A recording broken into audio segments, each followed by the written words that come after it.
লা ইলাহা লা ইলাহা ইল্লাল্লাহ লা ইলাহা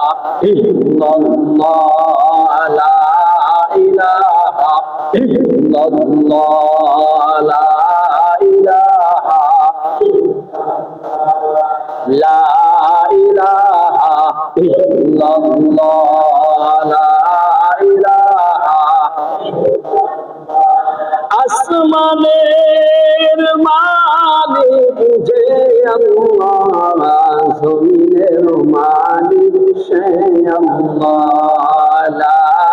ইলাহা ইল্লাল্লাহ লা ইলাহা লা ইলাহা ইল্লাল্লাহ লা ইলাহা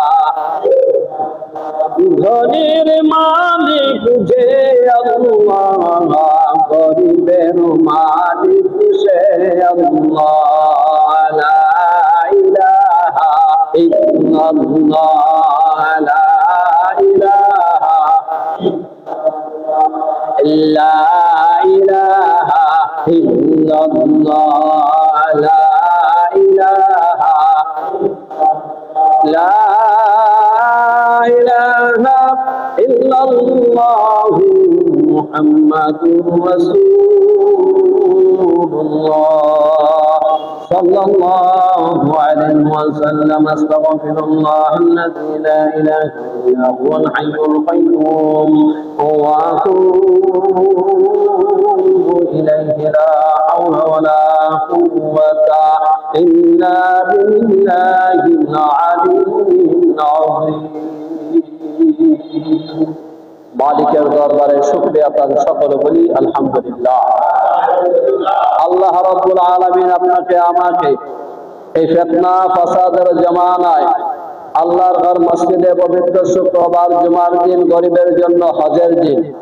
আসার বসার আলোচনা শোনার মতো তৌফিক দান করে বসার তৌফিক দিয়েছেন ওই মালিকের আরো শুকরিয়া আদান সকলে বলি আলহামদুলিল্লাহ।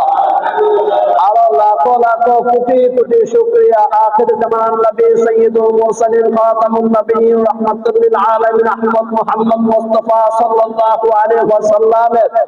উম্মত হিসাবে আপনাকে আমাকে আল্লাহ রাব্বুল আলামিন এই ফিতনা ফাসাদের জামানায় দুনিয়ার ভিতরে প্রেরণ করেছেন ওই মালিকের আরো শুকরিয়া পান সকলে বলি আলহামদুলিল্লাহ।